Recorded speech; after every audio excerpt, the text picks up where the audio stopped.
Avant de diriger des nations, certains de ces hommes ont exercé des métiers inattendus, parfois très éloignés de la politique. Aujourd'hui, nous allons plonger dans ces histoires incroyables et découvrir ensemble les anciens métiers étonnants des présidents africains. Mais avant d'aller plus loin, je t'invite à prendre 2 secondes pour t'abonner sur la chaîne et activer la cloche de notification pour ne pas rater les prochaines vidéos. On commence. Nous au Gabon chez Ali Bongo Ondimba, un président au parcours étonnant. Avant de diriger son pays et de s'imposer comme une figure politique, Ali Bongo a d'abord été musicien professionnel. Oui, vous avez bien entendu, il ne rêvait pas de politique au départ, mais de rythme, de mélodie et de studio d'enregistrement.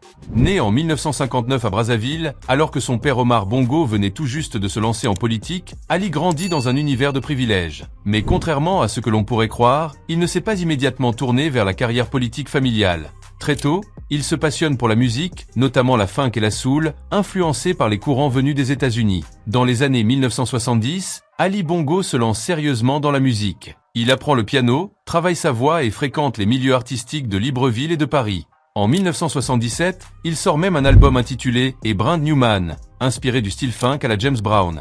Imaginez la scène, le futur président du Gabon, lunettes fumées et veste brillante, enregistrant en studio, entouré de musiciens, avec l'ambition de conquérir les scènes internationales. Cet album, produit par Eddie Barclay, l'un des grands producteurs français de l'époque, n'a pas rencontré le succès escompté. Mais pour Ali, cette aventure musicale n'était pas qu'un simple caprice. Elle reflétait sa volonté d'exister par lui-même, en dehors de l'ombre gigantesque de son père. La musique était pour lui une manière de s'exprimer, de toucher les gens autrement que par les discours politiques. Ce passage dans la musique lui a appris des leçons précieuses. L'art de se mettre en scène, le sens du rythme et surtout la capacité à séduire un public. Des qualités qui allaient plus tard s'avérer utiles dans ses campagnes électorales. Ce qui peut justifier que, même après être entré en politique, Ali Bongo a continué à s'intéresser de près à la musique. Il soutenait des festivals, encourageait des artistes gabonais et aimait rappeler à ses proches qu'avant d'être président, il avait été artiste, avec tout ce que cela implique de créativité et de passion.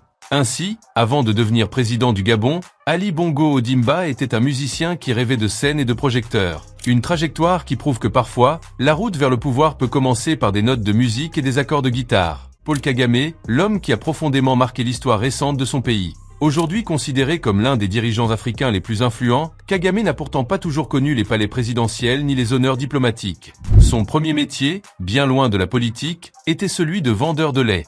Né en 1957 dans une famille Tutsi, Paul Kagame connaît très tôt les épreuves. Enfant, il fuit avec les siens les violences ethniques qui ravagent le Rwanda et se réfugie en Ouganda. Là-bas, la vie est dure et la survie dépend du travail quotidien. Pour aider sa famille, le jeune Kagame se lance dans une activité modeste mais essentielle, vendre du lait. Le jeune Kagame, adolescent, parcourait à pied les marchés des villages, une calebasse de lait à la main, négociant avec les passants pour vendre quelques gorgées d'un produit simple mais précieux. Le lait, dans de nombreuses communautés, n'est pas seulement une boisson, c'est un symbole de vie, de prospérité et de partage. Chaque vente demandait de la patience, de la persuasion et une certaine habileté commerciale. C'est dans ces moments d'échange quotidiens que Kagame forge son caractère. Il apprend à observer les gens, à comprendre leurs besoins, à négocier sans jamais perdre son calme. Et surtout, il développe une discipline de fer. Se lever tôt, marcher des kilomètres, persévérer malgré la fatigue ou les refus. Des qualités qui, plus tard, deviendront ses plus grandes armes dans la lutte militaire et politique. Une anecdote racontée par ceux qui l'ont connu dans sa jeunesse dit qu'il était extrêmement méticuleux, s'assurant toujours que le lait soit propre, bien conservé et présenté avec soin. Pour lui, même dans la simplicité, il fallait faire les choses correctement. Une rigueur qui se retrouve aujourd'hui dans son style de gouvernance, où l'ordre et la discipline tiennent une place centrale. Ainsi, avant d'être reconnu sur la scène internationale comme le visionnaire du Rwanda, Paul Kagame n'était qu'un jeune réfugié vendant du lait pour aider sa famille à survivre. Une preuve que même derrière les carrières les plus impressionnantes, se cachent des débuts humbles, forgés par la nécessité et le courage. Dans l'Afrique du Sud avec Jacob Zuma, l'un des présidents les plus controversés et charismatiques du pays.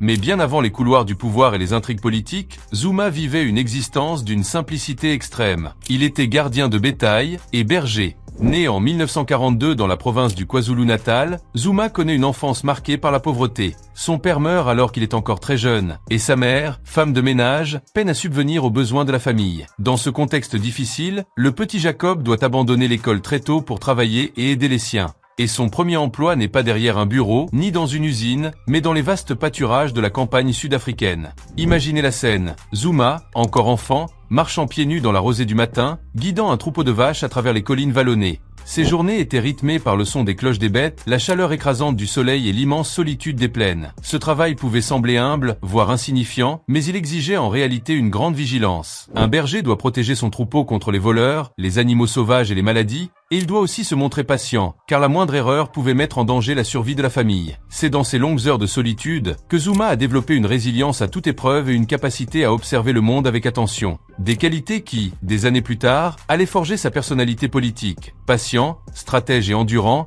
capable d'attendre son heure avant de frapper. Une anecdote rapportée par ses proches raconte qu'enfant, il utilisait des bâtons pour mimer des combats imaginaires tout en surveillant son troupeau. Une façon pour lui de rêver à une vie plus grande que celle que le destin semblait lui imposer. Ce mélange de rêverie et de ténacité allait devenir la marque de son parcours. Ainsi, avant de devenir président de l'Afrique du Sud, Jacob Zuma était simplement un berger, veillant sur ses vaches avec autant de sérieux qu'il veillera plus tard sur un pays entier. Une histoire qui montre que parfois, les plus humbles débuts peuvent cacher des ambitions immenses.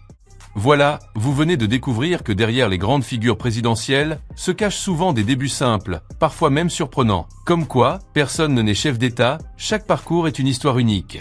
Et maintenant, dites-nous, lequel de ces anciens métiers vous a le plus étonné? Et pensez-vous que ces expériences ont influencé leur manière de diriger leur pays? N'hésitez pas à nous partager vos impressions dans l'espace commentaire. Et si cette vidéo vous a plu, n'oubliez pas de laisser un like et de vous abonner pour ne rien manquer des prochaines révélations.